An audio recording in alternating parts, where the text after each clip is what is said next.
DDG episode 103. My name is Dave Hunt, and I'm joined by Michael Swick.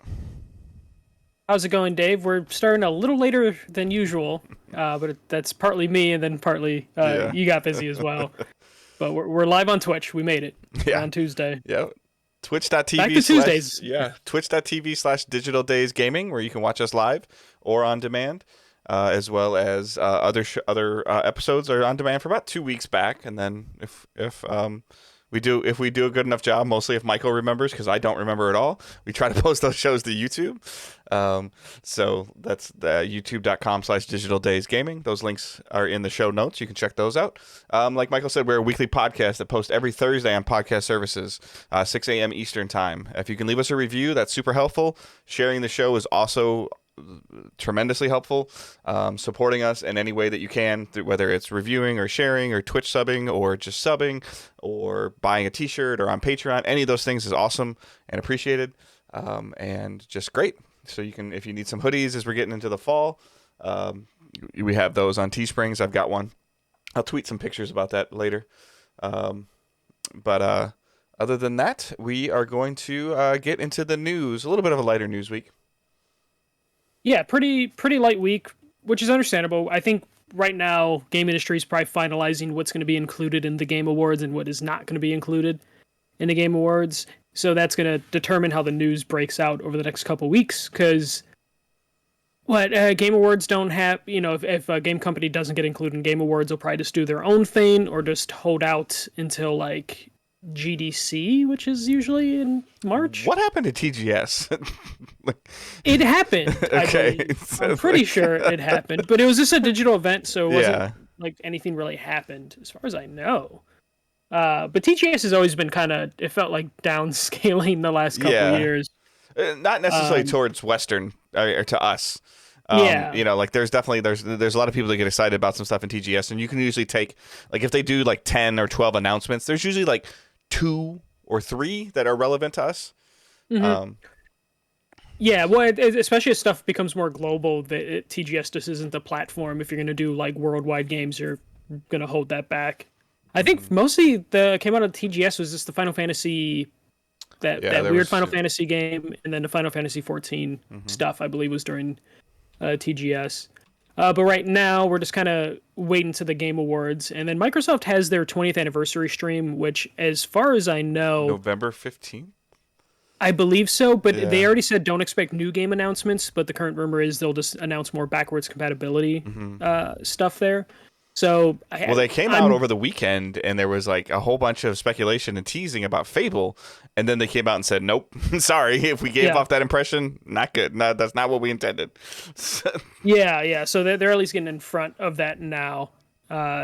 So here's what we do have. Nintendo, they had a direct last week for Animal Crossing, but before that, they did their big announcement for the expansion pack, and the expansion pack seems like a kind of a waste of money, but we'll go over that right now. So, the expansion pack, which is coming soon, it is going to cost $49.99 a year. This is a $30 expansion pack, basically, because currently 1 year costs $20. So this is a $30 expansion. This includes an assortment of N64, Genesis, and Sega Genesis games, and then also the $25 Animal Crossing DLC, which by itself, the Animal Crossing DLC seems like a super overpriced expansion to Animal Crossing based on what you're getting compared to like the free update that also is going to live before this. So that is why it's $50. So you're getting some N64 games, some Genesis games, and a $25 Animal Crossing DLC, regardless if you play Animal Crossing. So there's no price adjustment at all for that. That's the Nintendo first weird part to me, is that the Animal Crossing DLC, because actually you saying it right now is like, I had just kind of like, when I saw it, I didn't really look super heavily into it. I know you could put the tweet out and there was a little bit of conversation about the tweet, but I thought it was just like they were essentially giving you access to Animal Crossings, like the whole game. Nope, just DLC. And so that Nintendo did confirm later on to, I believe, Eurogamer, that you do lose access to the DLC when you unsubscribe. So you'd have to buy it. They did say your items that you unlock or created using the expansion, those would still remain yours. But like the actual access to the different areas or whatever that's in the DLC, you lose that unless you buy the DLC or resubscribe. But I haven't played Animal Crossing in a while. Like the DLC looks okay, but even that seems like a waste of money to throw onto this, because like for someone like you who doesn't play Animal Crossing at all, you should have no interest in this. And I don't, and I wonder how much this is weighing into the price. Like, would this thing have been $39.99 without the Animal Crossing DLC? $34.99. And then also, like, this is kind of getting into the Xbox Game Pass and PS Plus standards of, okay, so you gave us a $25 Animal Crossing DLC, like, this quarter. Like, what are you giving us next quarter? Or what are you giving us next month? Yeah, that... Like, is the next Zelda game, is their expansion going to be on? Or Hyrule Warriors DLC or something like that. Or a Smash DLC, like we've been talking about. Like, there's certain things of where you do this. Like, why is it Animal Crossing? Sure, it's one of your considered to be a marquee franchise, but it also got a pandemic bump, a huge pandemic bump, like massive pandemic bump. I like, no disrespect to Animal Crossings, but the main reason that it did as well as it did is because people were stuck at home. Yeah, but like, so is this Animal Crossing DLC just on this service forever to the end of time? Right. Do they swap it out for another DLC? Right. Like, do they add to it? Do they layer on more? Like, because like we're supposed to be, the Sega N64 library is supposed to be expanding over time, correct? Yeah, just like the SNES and NES one did, but it never had great expansions. It was just like, hey, here's 3 games.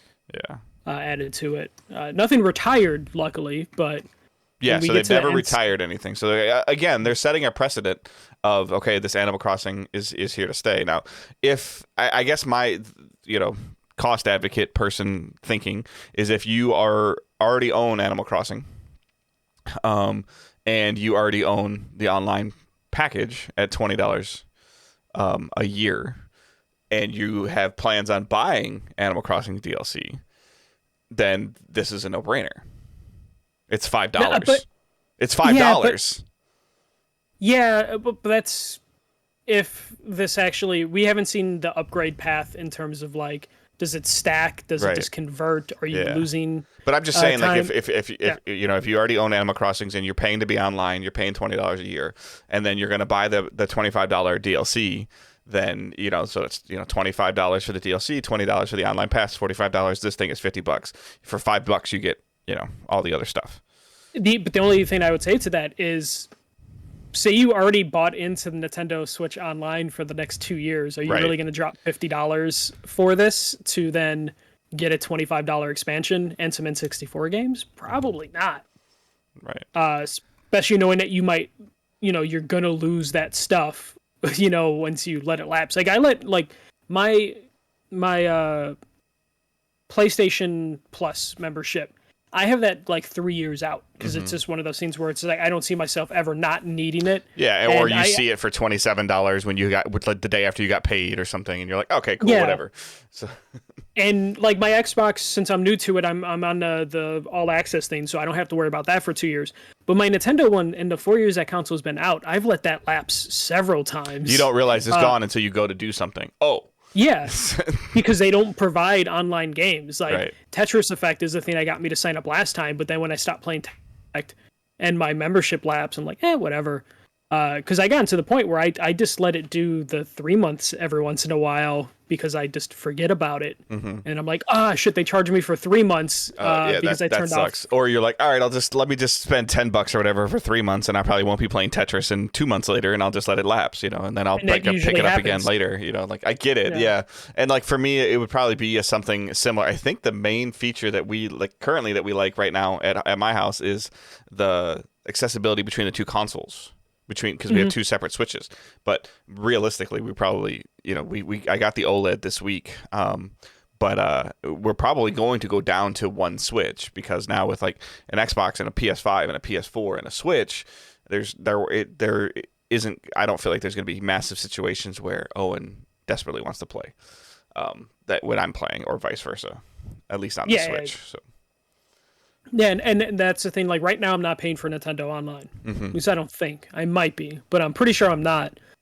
But when I have like the three services where like I'm bought in on All Access because I have no choice because I bought yeah, it but through that's All one of those Access. things. Again, you knew what you. It's Yeah. like that. I feel like that the Game Pass Ultimate or whatever was just a throw in with All Access. You're like, all right, whatever. It's like $2 more. No, exactly. And with the PSN, like I'm bought in for the next year and a half until it expires, and I'm gonna just keep looking for a Yeah. deal. And that's 'Cause our I don't see it- background. That's our background. Yeah. That's our like that's where our friends are. Like that's where 90% of my players are. Like that I play games with online is on PlayStation. So and that getting PS Plus. And again, same thing for my situation is PS Plus. My son with primary console for my primary on his and his primary on mine, we share one PS Plus account right now.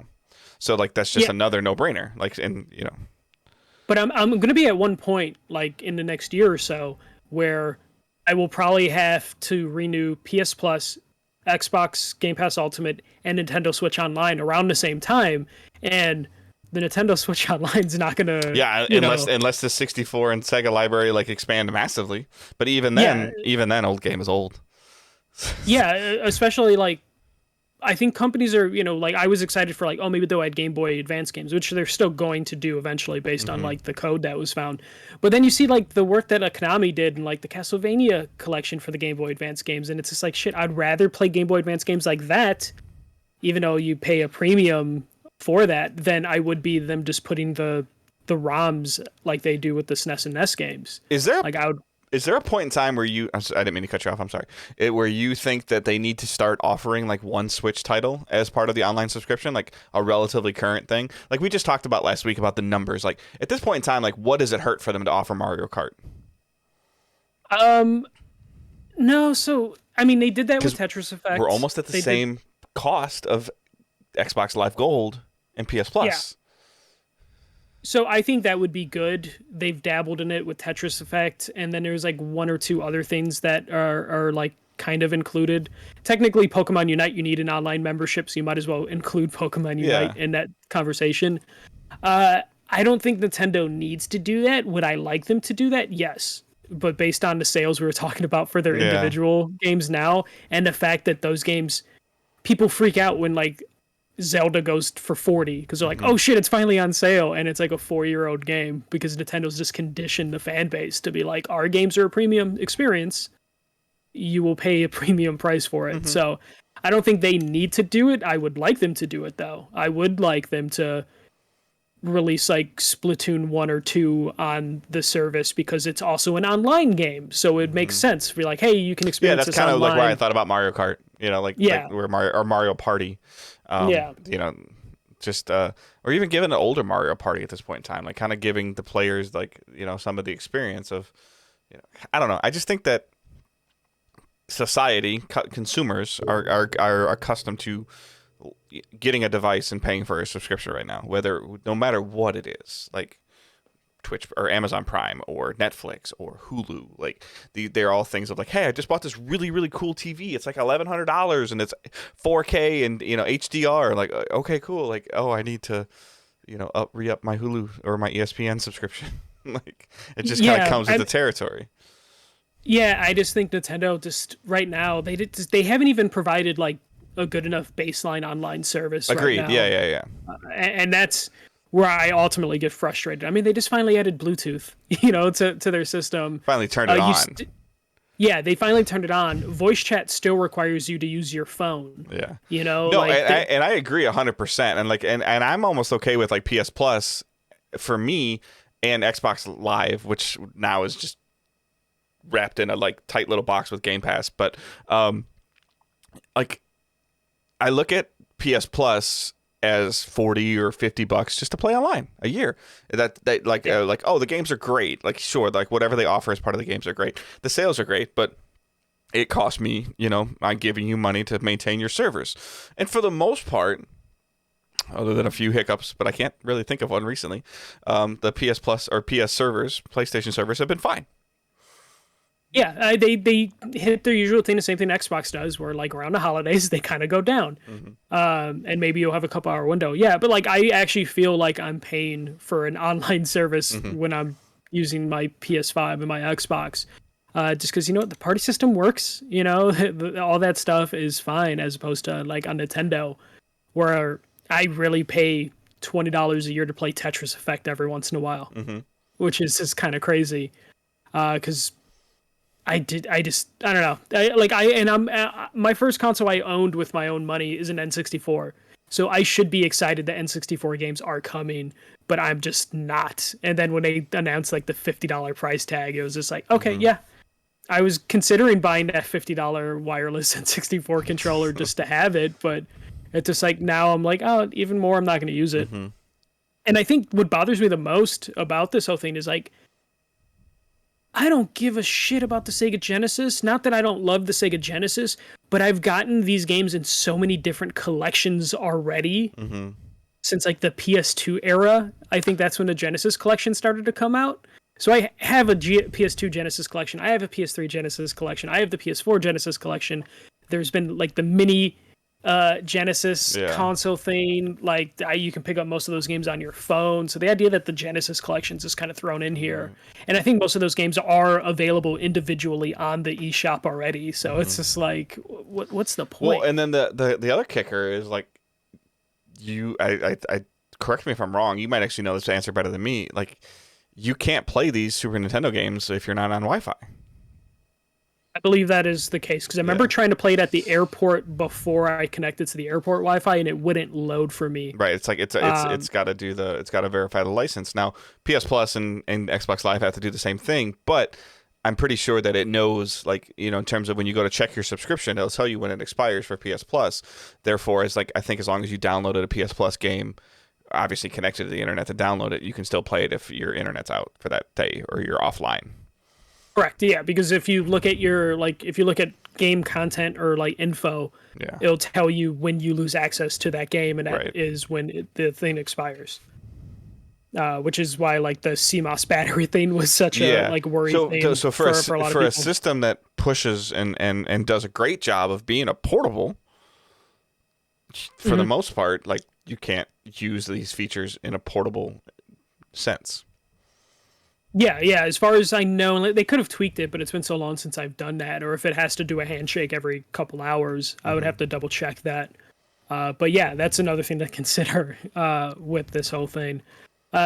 Do you see Nintendo backing down on price or anything? They don't care. Not at all. Yeah, and because they're going to make money. Here's the crazy part is like, and they don't really report any of these numbers, but when they release this, like, it'll probably be trending on Twitter. And the N64 and the Genesis controllers already sold out. Yeah. Like, so what are they buying that for? Like, because they're gonna buy. It's like, I mean, it's 30% of the people bought it to leave it in the box and put it on their counter or on their bookshelf. Sure, but 60% or so bought it because they want to use it and play the games, and more power to them. But it is what it is. Like, I haven't seen figures for Skyward Sword, but I bet you that's pretty damn high for a remake that nobody supposedly wanted. Yeah, no, they'll do just fine on no sales. We are jumping over to the PC side. So the Steam Deck is coming out. I believe they're going to start launching or start shipping some of those consoles within the next month. It's in multiple waves. I'm curious to see how many people are in each wave. They know they're about to get their next stimulus check from the Animal Crossing DLC and expansion. So yeah, about Nintendo. But for Steam specifically, they're releasing the Steam Deck within the next month or two in waves, and they're starting to deal with the thing where developers have Steam Decks to check to make sure their games are compatible. Because even though this is technically a portable PC, there's still a lot of things to go into it to get a game running. Or make sure it's compatible. So Steam is going to actually add different like badges and categories to Steam to let you know if it's compatible, and they're actually going to be testing all the games. They claim they're going to test all the games, but we're talking about thousands and thousands of games, so we'll see how that goes. Who gets to be that intern? So they're going to have 4 categories that every game is going to be marked under. It's going to be verified, and this is basically Valve saying it has complete system report, comes with full controller support, no compatibility warnings, and supports Steam Deck native resolutions. There's going to be playable, which is like runs fine but may need some tinkering. The user may have to select a community controller configuration, need to use the touchscreen to run the launcher and stuff like that. Then there's just going to be a flat out unsupported. So any VR game will be listed as unsupported. Doesn't mean you can't try and run it. I think Valve has said you could feasibly connect your VR headset to the Steam Deck. It's just not going to be a great time. And then there's just unknown. Valve has not assessed the game yet. So there are going to be the 4 categories to make sure Steam Deck people are not, misled when they download a game to their Steam Deck. And then the basic criteria is just like how seamless it is to play it. Does it support the actual display quality or resolution, and then just system support. So they'll also further this and have a Great on Deck tab on the Steam Deck homepage, which just sounds stupid, but the Great on Deck part sounds stupid, but like that is the badge you're going to be looking for games on Steam. Dave, any thoughts on this? I mean, at least Valve's doing the work as opposed to their other stuff where they kind of just release it and let it happen. Yeah, like them doing the work, like that's great. I think that, I guess, again, from a consumer standpoint, I would be curious to A, if this list is available now, and then B, if it is, it should have been available sooner. If it isn't available now, it should have been available prior to even us talking about this. Because even if I see something that I don't like, if I'm in the market for a Steam Deck, I don't know if the games that I want to play on it will run on it. And then if I do find out a game will run on it, that's a game changer for me, or like a something to make me get a Steam Deck. I can't get one now. So yeah, you can't get one. Even if you can, they kind of just tell you like Q1 shipping, and that could mean anything for the most part. But yeah, they start shipping in December, so I guess we'll start to see it. We have been seeing them in the wild because it seems like a good amount of developers have them. From AAA to indie developers have been given. I guess my biggest question currently would be right now is, like, obviously we know that this is a cool system. It's a cool idea that you can hook up to your TV or hook up to any kind of monitor to play it, and and supports controller mode. It's a portable, air quoted PC. Fantastic, great idea. But is there anything only available on Steam, and you probably have a little bit more knowledge than I would of this, that is there anything available only on Steam that you would want to play in a handheld mode that you can't get on Switch? Probably 70% of the indie games that are out there. Like, there's still like some gatekeeping that happens on the Switch to where a lot of indie games are just coming to PC first, and then they come to Switch, and then you have the ones that are coming to PS4 and PC at the same time. So there's still that weird thing where all these developers or all the platform holders don't consider PC competition, so they'll allow exclusivity for a console that then come to PC at the same time. And that includes, all sorts of indie games. I mean, this kind of goes against what you were saying, but like like Hades was Steam, or it was Epic Game Store exclusive, PC exclusive, and it was out on Switch before it came to the other consoles. And we have the opposite of that. Where like Devolver games tend to be PlayStation and PC at the same time, and then eventually they come to the other platforms. So if you want that handheld experience for a lot of these indie games, and a lot of indie games I think will shine on a Steam Deck, that would be like the reason to get it. Yeah, I mean, I 100% understand what you're saying, but I just feel like anybody that's already a PC gamer does. I don't see it. I mean, I guess this would be a secondary thing for them to take with them somewhere. Like, yeah, I mean, what would also help is currently even indie games are starting to run like shit on the Switch. So this being able to run an indie game at 60 frames per second, is a lot more. But you can't find it. So yeah, you can't find it. Yeah. But I'm sure, you can't find anything right now. Like Switch OLEDs are, kind of difficult to get, but not as difficult as this because only Steam's controlling it. But for the most part, I think we'll probably see less people trying to scalp the Steam Decks than we were seeing with the PS5s and the Switches and stuff. Just because Valve is putting enough like safeguards in there. And also it's a niche item. Like, I don't think there's a mass market for this. And I think Valve knows that. So I think Valve is willing to support a 12 or 13-year-old is not going to have this device at the top of their Christmas list. Yeah. No, this is for a very specific audience that hopefully Valve is interested in enough to continue to release them. Though if Valve says by the summer, like, oh, we stopped producing them, I wouldn't be surprised. And then it'll just be a really Switch. cool looking device that can plug to your TV. Yeah. But that is kind of it for the news. We did get a game delay. And that is Elden Ring. So Elden Ring, originally expected to release in January, is now releasing February 25th. They were very smart, though, when they made this announcement, because they also, said, hey, we're delaying to February 25th, but you can sign up now for the closed network test in November. So console people were only, sad. so. Yeah, console only. So people were sad, but then they immediately ran to the website to then sign up and try and get into this network test. Yeah. So, I mean, we did have DC fandom over the weekend. We got another story trailer for Gotham Knights. I can't wait for that game to come out, as long as it doesn't come out in February. Yeah. Or March, for that matter.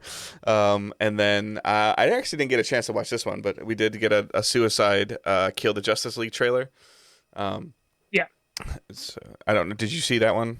Yeah, I saw that one. That one, it was all cinematic though, so no gameplay. Both similar, of them were, Gotham Knights was very similar as well.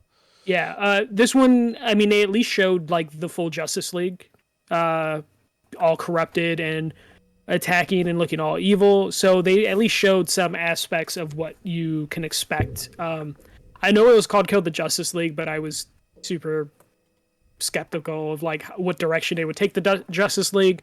But it looks like exactly what we would expect from Rocksteady in terms of like character designs and everything. It did dawn on me this past weekend, though, that they basically, this now makes all the confusion make sense for the years Rocksteady was like, oh, they're making a Superman game. No, they're not making a Superman game. They're making a Flash game. Yeah. No, they're not making a Flash game. They're making a Wonder Woman game. They're making all of the above. Yeah, they're making all of this, and it's a Suicide Squad game. So it looks like it's working out exactly like we were talking about when they first announced the game, that the Justice League are just going to be the bosses. Like, they already showed like the grunt characters you're going to be fighting, but it probably, each chapter is going to end with a boss battle that is a Justice League member that you got to take down. So I guess hope there's some kind of cool mechanic to that, like not just a bullet sponge kind of thing, or I don't even really know how. Yeah, I don't know. Not really sure how that's going to work, because like we're being led to believe this is somewhat of a games as a service, right? Yeah. Did they walk that back? I can't remember if they walked that back. I know Gotham or maybe Knights, not a game. Yeah, Gotham Knights. Yeah, like they said no, but maybe not even as a games as a service, but evolving content. I guess. Like, I don't think that you're going to have the whole, like, is the campaign going to be against the whole Justice League? Or do you think that 3 months or 4 months down the road, you're going to fight somebody else? And then 3 months down the road, you're going to fight somebody else? No, I think it's going to have a traditional, like, campaign where you are fighting the Justice League. Maybe they add more members to the Justice League as it goes. Because, like, we saw in the trailer, we see, like, the Batmobile, so we assume Batman's in there. I don't think we saw him actually in the game, but we saw the Batmobile. We saw Green Lantern, we saw the Flash, we saw Superman.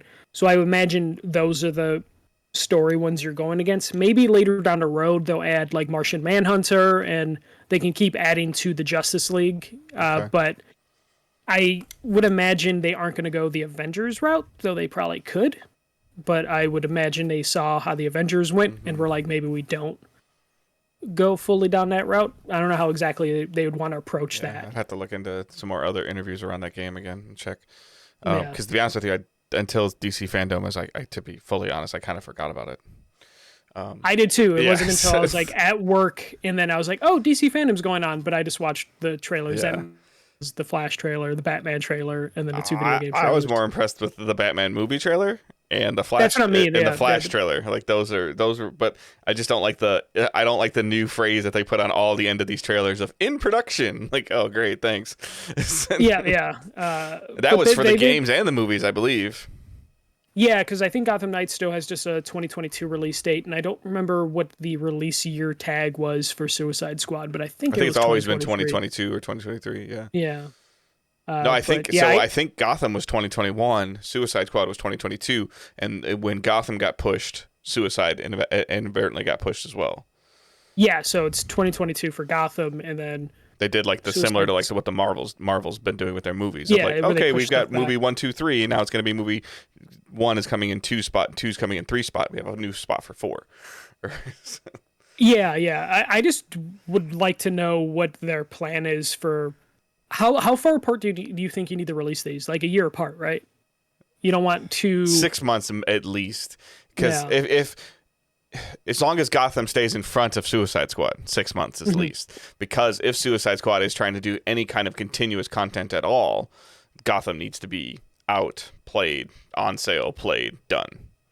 Yeah, I wonder if there is any sort of plan for post-launch for Gotham Knights. I would imagine maybe an expansion, but then they'd probably get into that territory. They could just do a whole bunch of costume DLC and then little, like, add another villain and a little, like, because what were they, like, a lot of the Catwoman stuff and, like, this, like, side mission stuff that the Arkham games did. I feel like they could build on top of that a little bit, like, $10 thingies that are, a couple hours of stuff to do and more. I don't mean to say this in a bad way when I say this, but more junk to find in the open world. Well, and that's what my thing I was gonna ask you is like, how successful do you think that stuff really was, though? Because I never heard anyone really talking about jumping into that post content for Arkham. I think it was okay, and I think it just did better. It just made their Game of the Year editions look better. That's all. Yeah, like another version of the game coming out that looked better. Because Arkham Knight, I remember, like, I think I got it. I still haven't finished it. I got it on some ridiculous price error thing on a Black Friday, and did the amount of like microtransactions, like I guess that's the thing is like we're so far away from Arkham's Arkham Knights and Arkham City and Arkham Asylums releasing to this, the stuff that they released as like cosmetic packages now would have been microtransactions. And they released it more as like character or skin bundles, I think they were calling them, where you could get like a different version of the Batmobile, and you could get different Batman suits and different Robin suits, and and that stuff would now be microtransactions. So I'll be very curious to how they deal with that, with the 4 characters that are in it, how far in depth they go with the suits, how far in depth they go with vehicles or motorcycles, like, and how they do that. Is that just going to be in the game as microtransactions? Is that going to be in the game as earnable through picking up, I don't even know, stealth kill currency? Like, I have no idea. Like, and they've been, for the most part, DC's been very, very quiet about the development of all their stuff, except for during these fandom things. And you get this huge spike in DC conversation, and then you get this huge valley for like 6 months. Yeah, it probably also doesn't help that like DC has been like kind of sold, kind of not sold, and all that craziness at Warner Brothers is probably like super interfered with like their game plan in terms of like, yeah, we think our marketing budget is going to be like this. Let's just hope whoever owns us by the time we need to market this game is cool with us spending this money. Because I still don't really. And they self-publish. No, and they self-publish. So, or they have, at least in the past, self-published. Yeah, because it's just Warner Brothers proper doing it. So yeah, I wonder how that's going to shake out, because I still don't know who owns DC at this point. It's like Warner Brothers does, but they sold Warner Brothers to Discovery, but I have no idea. Or they spun out DC. It's a confusing mess. Or AT&T still owns DC, is still on the table. Like, I have no idea what they're doing. But yeah, that's it for the news. Outside of the Elden Ring, I kind of jumped the gun on that. But yeah, now February is just a mess. And looking at, we were talking about earlier before we recorded, just like February and March fumbles in our Discord, like listed out all the February releases and the March releases, to where I would imagine Gotham Knight is probably in that window. They probably want to release that before in that March window 31st. No more. I think they're going to end up doing it anyways, depending on how they want to make their financials look. They better put it out in January. They might have to at this point, because like February is Dying Light, Horizon Forbidden West, Sifu, Elden Ring, and Saints Row, and then March is like Pokemon, Gran Turismo 7, Strangers of Paradise, Final Fantasy, the Borderlands game. Those are all in February and March. Life is Strange is in there. Destiny's expansion is in there also. Yeah, so. There's a lot of stuff. So Gotham Knight will probably be a January game, I would imagine. I hope. I would be. I think that'd be a great time for it if I can get off my video game funk. Yeah, or they're just going to rely on tax season to bail them out through March. But I would imagine Warner Brothers probably wants to get that out before the fiscal year ends at the end of March. So that's it for news and forecasting for February. Forecasting. All right, so what we're playing and watching. So mine is still very short. I've still kind of just been in this. I don't even know really what to call it, like a funk or it's almost been like a month now. It's getting kind of crazy. Like for me, like I did get into Far Cry, and the first thing that I realized is that one, like I mentioned last week, like going through the same content that I played at a preview session is a pain in the ass. And then two, the game looks so much better on my PlayStation 5 upstairs on my big TV than it did on the streaming service that I played it on. Not that it was anything wrong with that, like getting the opportunity to play that game. It looked good on the computer, but now playing it, the final build of the game, it's just like the detail work and the crispness of it was a lot better. It just, there was things that were bugging me, I think that were bugging me about the game when I played it when during the preview that maybe were kind of deterring me from playing it now when it came out, felt like they were gone. It just felt a lot more smoother. It felt like more, I guess my character felt like it had more weight to it. And I don't know if that's just, again, the final build or playing it on, a fully downloaded version of the game. So that's neither here nor there. So and again, like I know that there's a couple people in the community that have already been playing it, but it's more Far Cry. And there's absolutely nothing wrong with that other than now it's getting into the 5th and 6th version of this, 5th, 6th, or 7th, depending on how you classify New Dawn. Then it definitely is getting what I would call like a franchise fatigue to it. Nothing to do with the quality of the game, nothing to do with the quality of the story, the voice acting, all that stuff is spot on. I just think that it's just a lot to absorb, even for me that hasn't really played 1, 2, or 3 much. Now it's like, okay, I played 4, 5, 6 and New Dawn, and it's like, okay, like I'm just playing an expanded version of Far Cry in a different location. Messed around a little bit more with Destiny's Halloween event just because today was reset, kind of signed in there to see what was going on. This game is going into what I was already talked about a couple months ago, and it's going into a significant content drought for the next couple months, like this big long season. The Halloween event lasting a month. They typically don't do story bits during these seasons or during these events. When they've done Guardian games or they've done the summer solstice events and now the Halloween event, they typically don't do anything. They are getting ready to release something in December for their 30th anniversary. That is also like another piece of paid content that'll probably spark a little bit of life into the game. But I think that for the most part, they're just on cruise control and they're heavily focused on Witch Queen right now. And it sounds like that Witch Queen is going to take the game in a different direction campaign-wise based on what they're saying. If they're going to deliver that, I mean, who knows? But this season is very, very, very bland right now. The seasonal activity is probably the most boring activity that they've had in the last 3 or 4 seasons. And then the loot just is not as interesting right now. They're relying a little bit more on their Trials PvP being enticing, and they've been messing around with matchmaking like crazy for that and kind of really frustrating a lot of people. So they're kind of just in this lull right now that they've gone into typically before big expansions or, if something cool comes out. I think sometime in November before this 30th anniversary thing comes out would be a great time for them to drop like a secret mission like they've done in years past, kind of out of nowhere where something just kind of happens and the community figures it out over the weekend.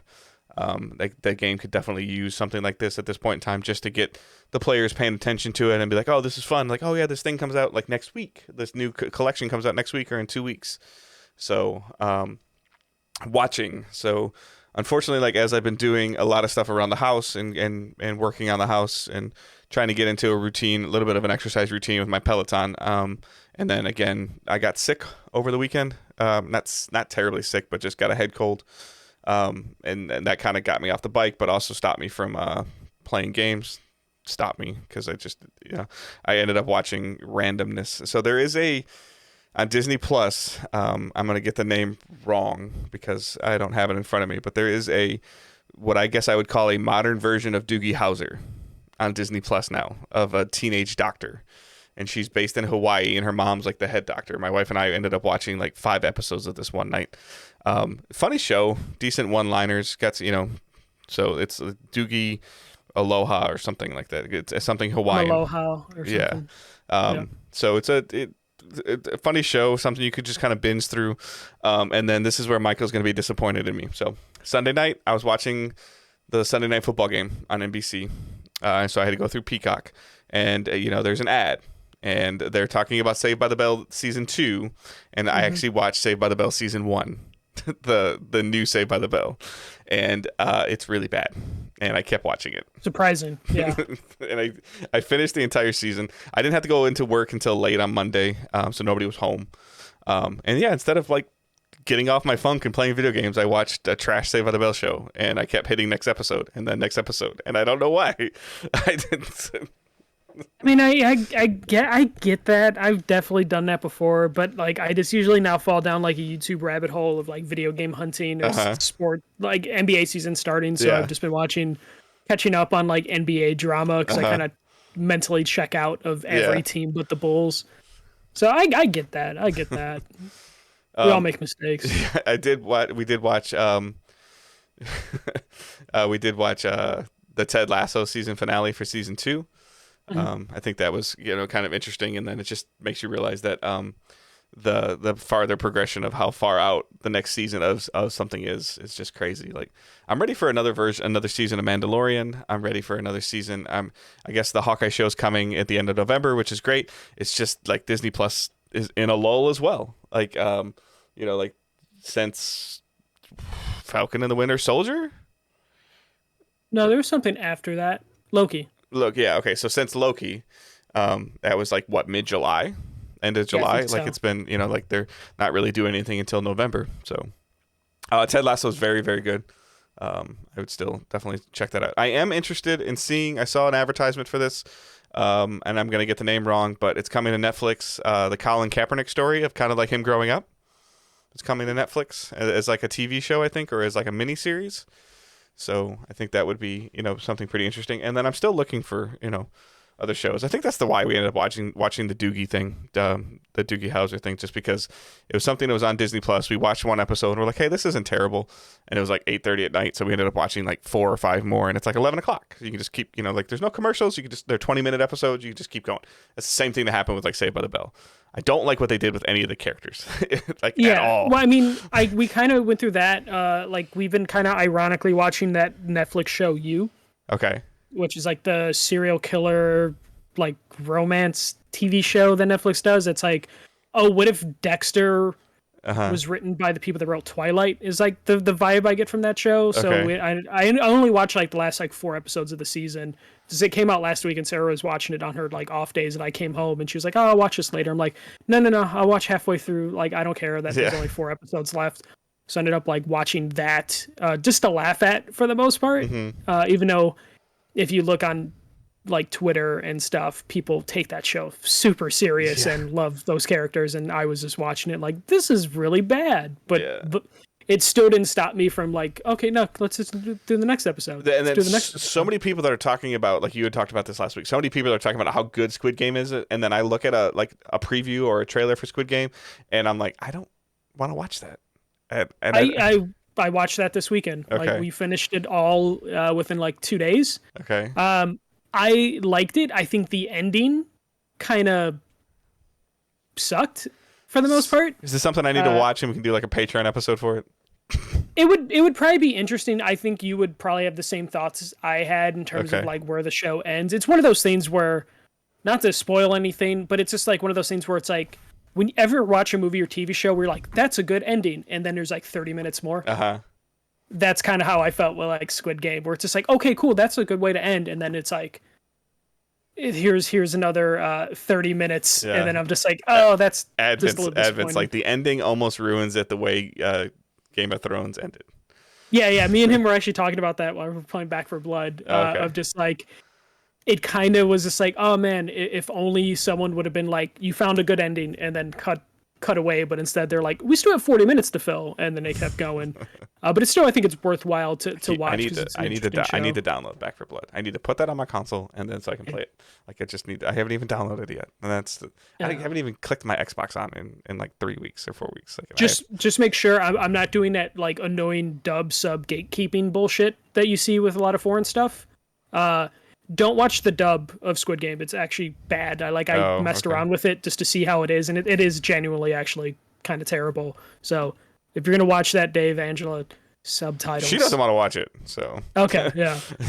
The only reason I might watch it is just for conversation wise of like, and I work with the majority of people that are either right now are either 20 years younger than me or 10 or 12 years older than me. So there's really nobody like around my age right now, and like that's affecting it. Like there's pandemic aside, pandemic stuff going on. Like that's like I come home and if it's a Thursday night, I turn on Thursday night football. If there's a playoff baseball game, I turn a playoff baseball game on.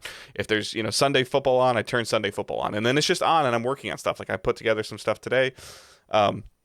And just other things as we've been working on the house, and I just don't have anybody that's like around my same, like when I go to work, it's like talking about sports, it's just there, and I'm sure I'll just have NBA games on sometimes, or college basketball just be on, and it's just background noise, and that's time that I could be playing video games, but trying to find like this new routine of like all the stuff that we probably did way too much stuff at one time for our house with like the appliances and the bike and I got to redo the floor in the back room, and we had yard work done and all that stuff we've had going on.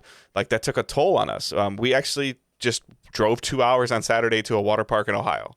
Like Angela and I decided, like, we took Owen and we went to Kalahari Water Park, and he had a blast and we had a blast just going down water slides. The kid's 2 inches shorter than 48 inches at 6 years old, so there's only like 4 rides he couldn't go on, or 4 slides he couldn't go on. Yeah. But it was just one of those things where Angela and I were just like, we were going to take him to the pumpkin patch and get some other stuff and let him have some some harvest Halloween fun and carve some pumpkins. But Mother Nature was like rainy and mud and cold. And we're like, I'm not doing that with a 6-year-old. So we took him to the water park. But those are things that are just going on in our lives, like constantly, of that are happening, that are just taking away some of my time and energy from playing games. And then my job is just a PIA right now. So yeah. So for me, what I've been playing is Metroid Dread still. Not getting super deep into that. Bought it today. You bought it today. Yes, it's in my house. Yeah, so I've been playing that. The only thing I can say about it is it's just like after several years of playing Metroidvania games, it's nice to just have a fucking Metroid game. Just because, you see everyone trying to emulate it, but only Nintendo can put out a legitimate Metroid game.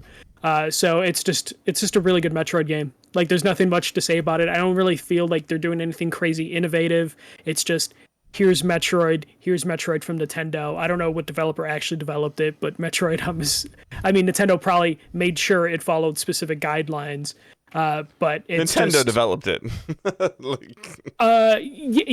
Despite whatever developer actually developed it. Though I know there's controversy where some of the developers aren't getting like in the credits or something. Right, so there's like some weird stuff happening there.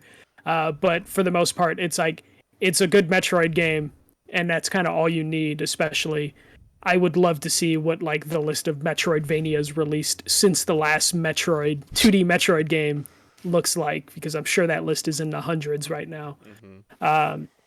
And then I've been staying up way too late almost every night playing Back 4 Blood. And there's 4 acts in the game, and I just started Act 3, because basically every night there's someone who either just picks up Back 4 Blood or has been stuck in a chapter waiting for people. So I've replayed the first act probably a dozen or so times, and I have no problem doing that because it's just a fun co-op game to just like talk on the microphone, or just fill up and try and collect cards and just do all the in-game achievements in terms of like, there's an achievement like kill 53,000 Ridden, which are the zombies. That's going to take forever. So anytime someone's like, I want to play with you, but I haven't finished the first act yet, it's like, okay, let's just restart the act completely, as opposed to just jumping in the middle of it. Mm-hmm. So I've just been going through that over and over again. It's always important in a fun. game like that to get that loop to where it's actually worth the other player's time to help you go back. And like Destiny has been able to achieve that. Division kind of achieved it, and it sounds like what you're saying is that Back 4 Blood is achieving it, where it is not a waste of your time, where you do it anyways to help your friend, but like the third or fourth or fifth time you're like, gosh damn, I don't, okay.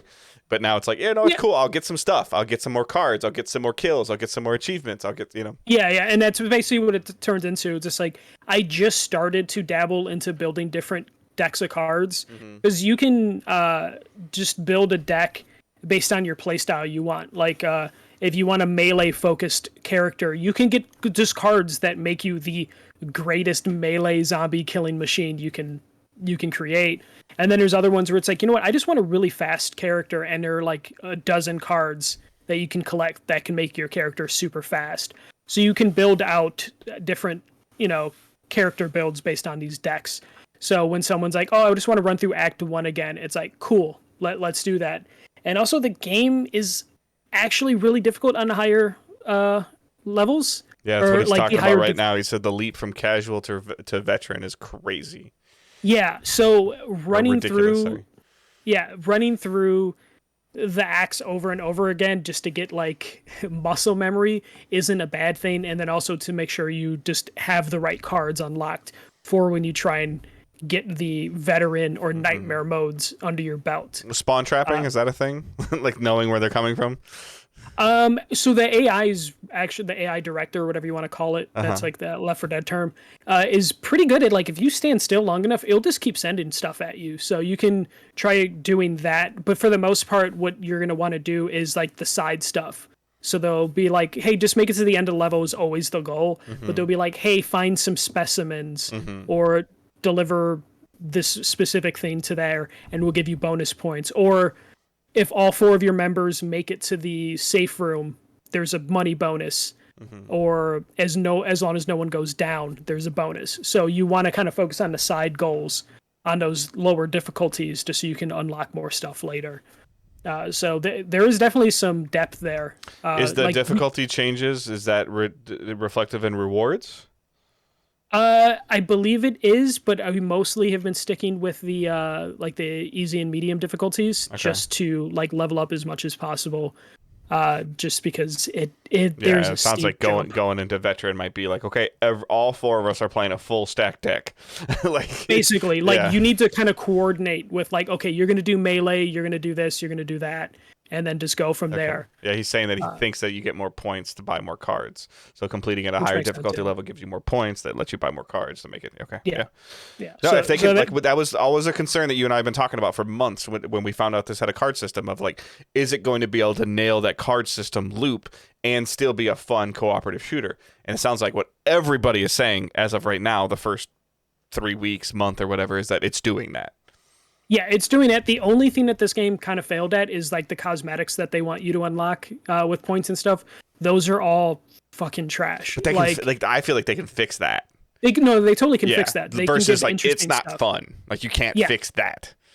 Yeah, like hopefully they're holding good stuff for, like, they haven't done their roadmap in terms or of like a winner, like a really cool winter event or something. Like yeah, like that's what they're gonna need to do is like get their cosmetic stuff there, because once everyone beats the story, like they're going to release like DLC campaigns. Okay. But you need to give people stuff to do in between those DLC campaigns if you wanted to stick around for the next campaign. Especially the way they have it now, which I love, is just if one person in your group has the DLC, you guys can all play it as long as that person is the host. Have they said if that stuff's going to come with Game Pass as well? No, you just need to buy the expansion pass if you want that. But Game Pass people just get the base game. But like, as long as one person wants to invest the money into it, they'll be able to do that. But I think they're going to need to get their cosmetics in line in terms of like keeping people interested from campaign to campaign, especially if they're just going to release one campaign at a time. So they need to figure that stuff out, just because I'm going to need something to do. If they say their next campaign isn't until like January, like I'm going to need something to achieve for. I'm going to forget the game, and then the campaign's going to come out, and then I'm gonna have to like try and gather Yeah. my friends of Yeah. just like, you guys still interested in this game?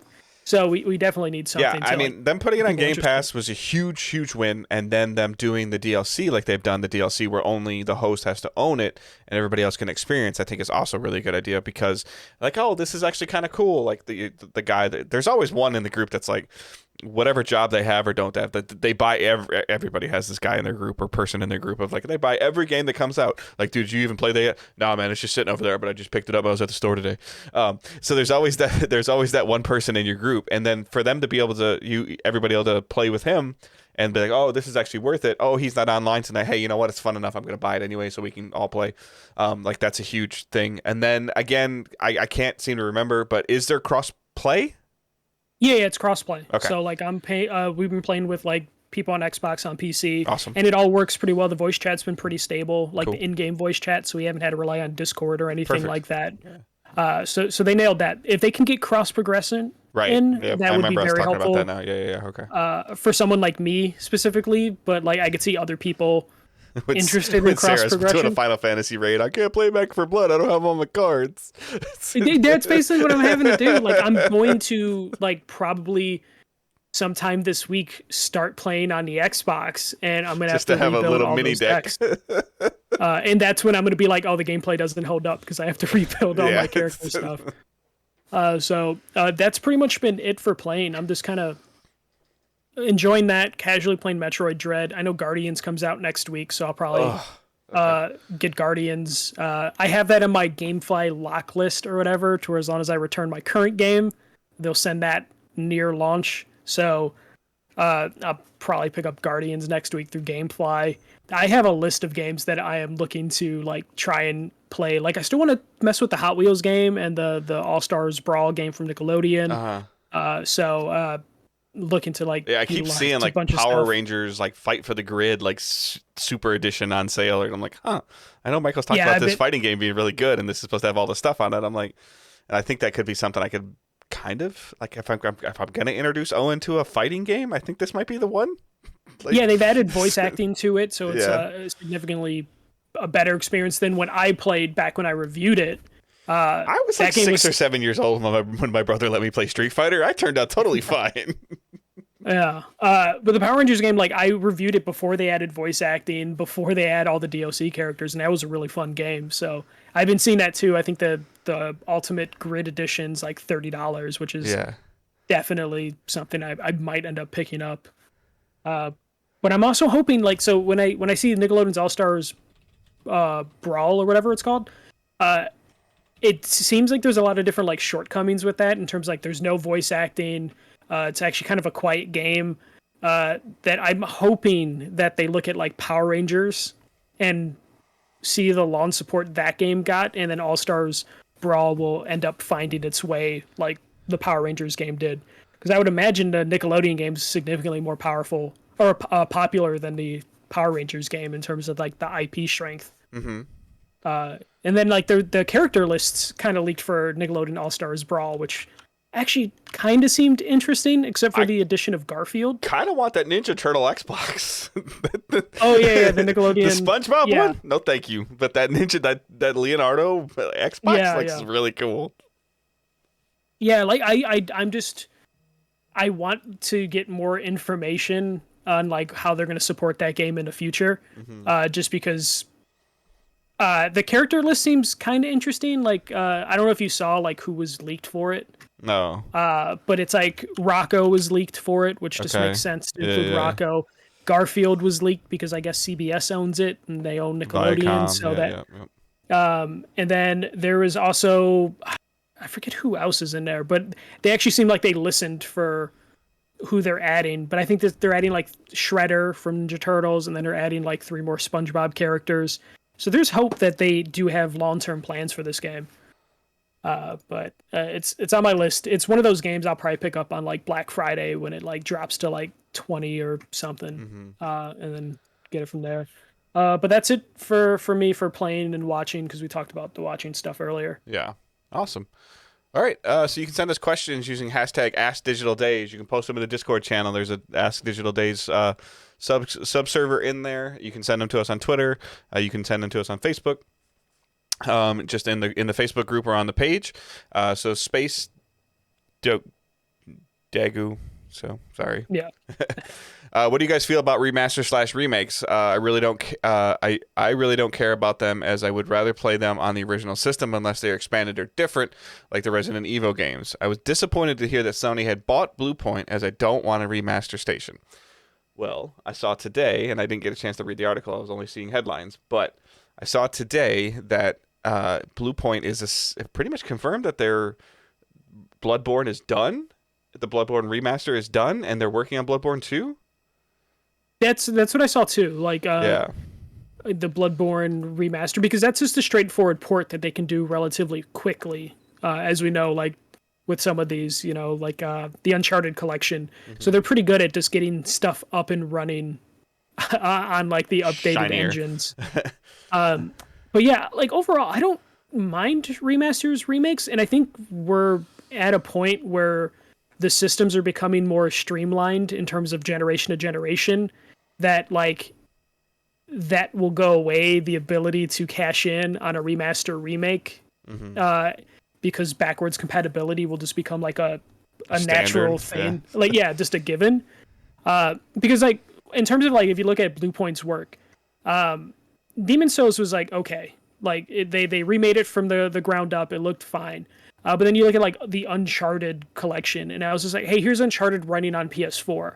But where I think that the remake remaster is important is for stuff like Shadow of the Colossus. Yep. Shadow of the Colossus is one of the all-time great games, but if I would tell anyone pick up a PS2 and try and play Shadow of the Colossus, they would probably consider that game trash, because it just doesn't hold up. It doesn't play well on the PS2. But Bluepoint remade it for the PS4, and now it is a game that you can tell someone to play, and they would get the experience that we got on the PS2. Or Demon's Souls. Yeah, Demon's Souls to a point, yeah, because Demon's Souls was kind of rough. But like, I look at Shadow of the Colossus as like the perfect example of why remaking and remastering games is very important, because man, I was trying to play Shadow of the Colossus on the PS2 a couple years ago before the PS4 remake came out, and that game's very difficult to get into in modern times. But the PS4 one is damn near perfect. Like, what do you mean you want me to hold up on the D-pad L1 and square at the same time? Like, yeah.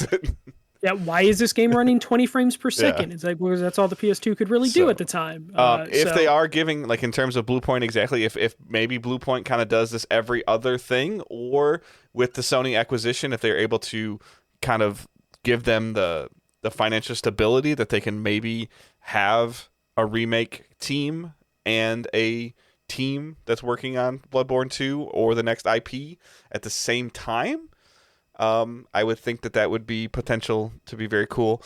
I think the biggest thing that you're seeing too now is some of the reports that we've been seeing over the last couple months as Jim Ryan's been doing interviews of, like, once a game hits a certain plateau on PlayStation, a sales number, that's when they talk about bringing it to PC. And so therefore, if you're going to bring it to PC, it needs to be cleaned up. You have to make some adjustments to the way the game functions for it to work on PC. And there are certain things that PC players expect, like a field of view slider and adjustable settings for frame rate, or or field of view and everything else, like I just mentioned. That if you're going to do that already, you might as well just release it again on PS5 just to see. Like, you might as well. It's the same. It's the same thing. Like the stuff they release on Steam or on PC now, and then PlayStation 5 and Xbox Series is all the same. Before we used to, back in the PS3 days of the cell processor, we used to hear about the nightmare of that. So games were running better on Xbox 360 than they were on PlayStation 3 because of cross-development of 360s and PCs. And then that kind of that narrative changed a little bit with PS4 because of how much the Xbox One was built with entertainment as the foundation. That affected it a little bit. And now, like, all of that crap is gone with PS5, Xbox Series, and PC. It's all gone. Yeah, you not to oversimplify the work. You take the mid specs from PC and then you throw it on the PS5, and you're just like, all right, we're all done here. Yep. For the most part. So, yeah. Like, what are your thoughts? Like, do you think like the remake remaster stuff is going to go away eventually, just because of backwards compatibility being a standard? Go away eventually, yes, because I don't like how far can we go with frame rate. Like, Yeah, no, like, that's we're gonna hit that wall. Right. I think that there are still plenty of things that people would want to see from PS3. There's still tons of stuff that you want to see from PS4, as well as maybe stuff that was missed on Xbox One because of how poor the console sold. Yeah. I think for the most part, some of that's been alleviated with Game Pass and stuff. But yes, I agree with you. Like when we're, in the, whatever it is, 2024, we're not gonna be having a conversation about Ratchet and Clank being remastered. Yeah, unless it's, like we'll probably still get the like. We're not gonna have a Miles Morales remaster. Yeah, the only stuff we're gonna hear about are like actual classic old games being rebuilt from the ground up. Which at that point I don't even consider them remasters anymore. Yeah, because what Capcom did with Resident Evil was essentially a reimagining. Yeah, we'll see more reimaginings than we will remasters and remakes. As long as we kind of go that route, like I'm good with it. And again, the interesting part is going to be like we've talked about recently, like the Last of Us remake for PS5. If it is a thing, which everybody believes it is, it would just correspond with the television release. And we've seen with the Witcher franchise when they did the Netflix thing, the huge spike that game got for because of the franchise on Netflix. Yeah, which is definitely why they're considering doing a lot of this stuff. And we're going to see The Witcher 3. I saw rumblings this weekend about it's being rated for PS5, like a PS5 and an Xbox One or Xbox Series version. Which means it's coming soon. Yeah. And the series is coming back in January. Coincidence? Probably not. Right. But definitely why they do that. Yeah. So I'm okay with it as long as it's not just like we said, like a copy paste, like where they're just like, oh, we're just going to release the game again on PS5 and we really didn't do anything to it. Or release the game on Xbox and we didn't really do anything to it. So those are the ones that I have more of a problem with. But even the I'm hearing good things about Vanquish. Oh yeah, Vanquish was fine. Like, and that was just a straightforward like, hey, it runs now, and it's at 60 frames. Yeah. Or the problems like the one that I remember before, the problems that Bayonetta had on PS3.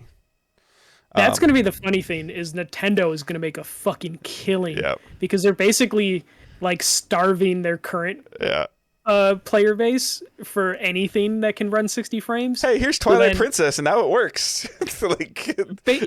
No, but like all these Switch games, like when I saw the trailer for Bayonetta 3, I'm like, oh, that looks like an okay Switch game. I wish it was running on better hardware. So like Nintendo's definitely going to hit us in like the next generation of just like, oh, here's all these games that you got to pay for again, but they're running at reasonable frame rates. Yeah.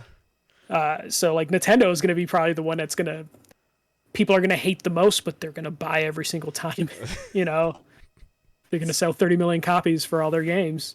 Here's Breath of the Wild redone without drop it or pop in. Like, but that's where we're going to see like Nintendo. So we won't see the remake remaster stuff forever from PlayStation and Xbox, but Nintendo is going to just run that for the next like generation and a half. Yeah.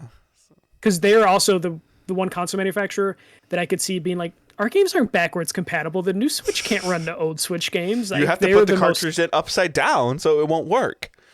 Yeah, like they'll find a way of like, oh, we reshape the cartridges so they don't fit. It's like all amiibo based now. Like but like PlayStation and Xbox, they're gonna that well's gonna run dry eventually for them. For sure. All right, so that's our show this week. So again, if you guys have any questions, feel free to send them to us. Whatever you think of them, just tweet them at us. Michael's got this ever-growing document that he uses, and we keep track of it. If you see any interesting news stories, just quote tweet it or just tag us in the tweet, and we'll flag it. Usually, if Michael or myself likes it, then we know we've seen it. So that's we try to make sure that we do that for you guys as well. Post it on Facebook, and we'll try to interact with that as well. So if you see stuff that you want us to talk about or you think that would be interesting topics, please send them in. Please send in your questions. All that stuff is always super helpful. So you can send all that stuff. The socials, the main account on Twitter is @DigitalDaysPod. Michael's is @TheFirstMJC. Mine is @GoodDaveHunt. The Facebook group and the Discord server are both linked in the show notes.